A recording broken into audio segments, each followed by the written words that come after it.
don't get me wrong. I love myself, but Assalamualaikum warahmatullahi wabarakatuh.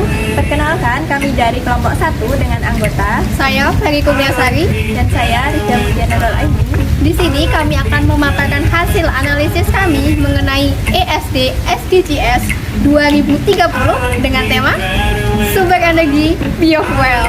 Selamat menyaksikan.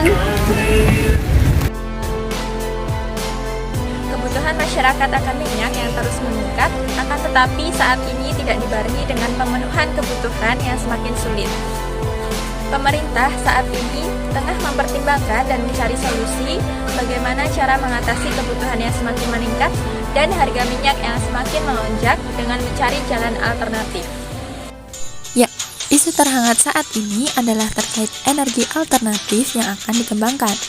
Setelah pemerintah meninjau kondisi geografis Indonesia yang memiliki daratan cukup luas, tentu hal ini akan berpotensi menghasilkan sumber bahan bakar alternatif, khususnya berbahan dasar tumbuhan, sebagai solusinya. Adapun istilah yang digunakan yaitu penggunaan biofuel. Oh iya, sebenarnya teman-teman tahu nggak sih apa itu biofuel? Jadi, secara umum, biofuel merupakan sumber energi terbarukan yang berasal dari biomasa tumbuh-tumbuhan dan juga hewan. Solusi ini tentu tidak selamanya efektif, terutama bagi negara yang masih mengalami kekurangan pangan. Terdapat beberapa dampak negatif yang akan dirasakan, bahkan dalam skala yang cukup besar. Akan tetapi, di balik itu semua, terdapat manfaat yang besar dalam mengatasi kelangkaan bahan bakar minyak dan menjaga keseimbangan ekosistem di bumi jika diolah dengan seoptimal mungkin. Tentunya, dengan bekerja sama yang baik antara masyarakat dan juga pemerintah.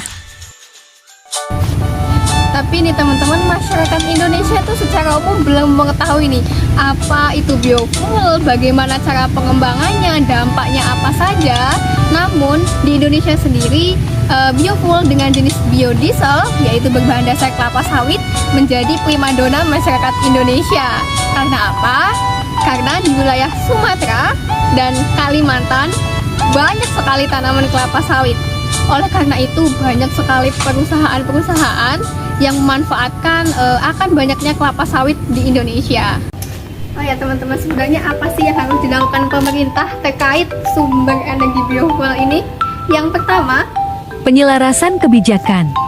Kebijakan bahan bakar nabati dan hutan tentunya saling berkaitan dan harus didukung oleh kondisi hutan Indonesia guna memastikan keberlanjutan jangka panjang. Lalu, kebijakan yang kedua yaitu terkait perlindungan lingkungan. Meningkatkan perlindungan lingkungan terkait bahan bakar minyak sawit diharapkan dapat menghindari adanya konvensi hutan, yaitu penebangan dan pembakaran guna bahan bakar minyak nabati. lalu yang ketiga ada pemantauan lingkungan. Selanjutnya, membantu pemerintah, investor, dan LSM dalam memantau dan mengidentifikasi seluruh tempat pemasok bahan bakar minyak nabati. Kebijakan yang nomor 4 yaitu terkait komunikasi dan kerjasama. Selanjutnya dibutuhkan adanya kerjasama dan komunikasi antara pihak publik dan pihak swasta, dan saling membantu untuk mengidentifikasi solusi yang saling menguntungkan supaya sektor industri dapat berkontribusi dalam mencapai tujuan pemerintah. Oh ya teman-teman, udah tahu belum nih, biofuel secara ilmiah dibagi menjadi 3. Yang pertama, biofuel generasi pertama yang terbuat dari bahan pangan. Dan yang kedua yaitu generasi biofuel kedua dengan bahan non-pangan seperti rumput, kayu-kayuan, dan yang lainnya. Dan yang terakhir itu ada biofuel generasi ketiga dengan bahan budidaya algae. Kandungan minyak Algae yang lebih tinggi dari minyak sawit tentunya menjadi primadona bagi pembuatan bahan bakar biodiesel. Akan tetapi, terdapat berbagai kendala dalam pembuatannya, seperti biaya yang diperlukan cukup mahal.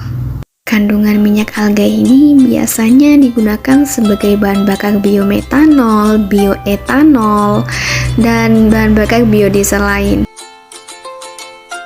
Environment Education. Pada saat proses pembuatan biofuel, yaitu proses penebangan tanaman, terjadi hal yang kembali mengancam lingkungan.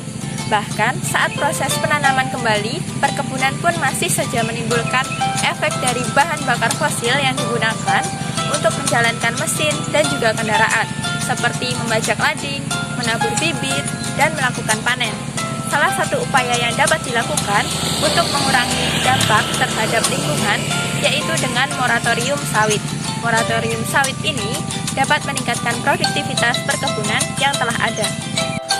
Selanjutnya, welfare education.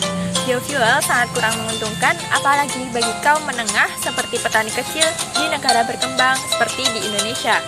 Munculnya biofuel telah mengakibatkan kekurangan dan mahalnya makanan pokok di seluruh dunia.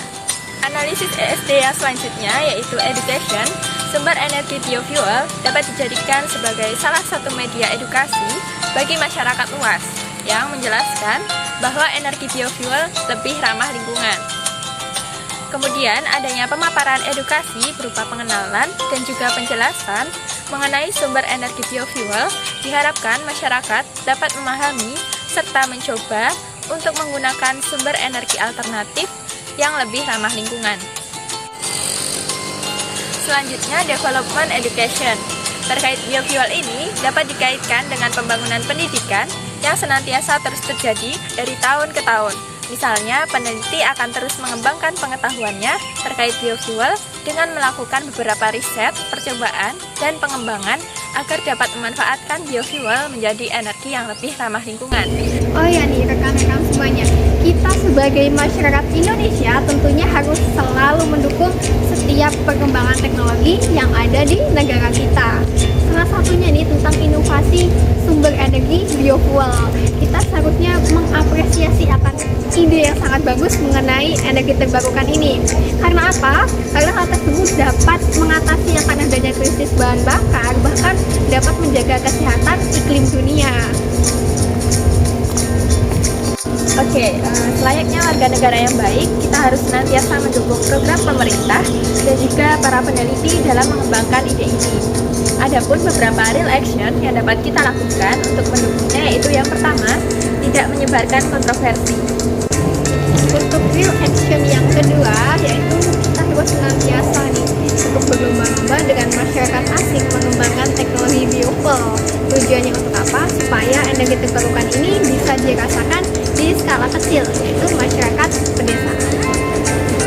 Real action yang ketiga yaitu adanya kebijakan terkait pengelolaan biofuel supaya tidak merugikan semua masyarakat maupun para petani. Demikianlah yang dapat kami sampaikan. Terima kasih dan sampai jumpa di video selanjutnya. Dadah!